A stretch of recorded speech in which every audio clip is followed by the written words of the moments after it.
My name is Jennifer Trosper, and I am the Project System Engineer on the Mars 2020 project. I'm standing in the Spacecraft Assembly Facility at the Jet Propulsion Laboratory, where we're building up the pieces of the Mars 2020 flight vehicle. I want to show you some of the flight hardware we have in here that's being built right now. To the far left, you can see the cruise stage. The cruise stage is the part that gets us to Mars. Then next to the cruise stage, you see our descent stage.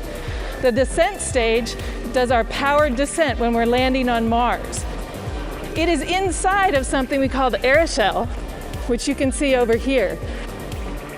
The aeroshell has a parachute at the top, and the parachute will deploy and slow us down at Mars. And then to the far right, what you see is the heat shield. The heat shield is the part of the spacecraft that faces the atmosphere. It ablates a little and slows us down, and then we jettison it. And then the rover comes down on the bridle, and we land on the surface of Mars. What you see over here may not look like what it is, but this is the beginnings of the rover that's going to drive on Mars.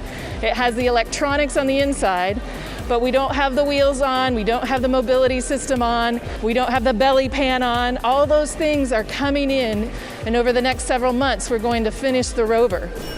So the next thing we're going to do is take all of the pieces that you see here in the clean room, put them together in the launch configuration, and then we're going to take them through our environmental test. So they'll see all the environments that the spacecraft will see from launch all the way to landing on Mars.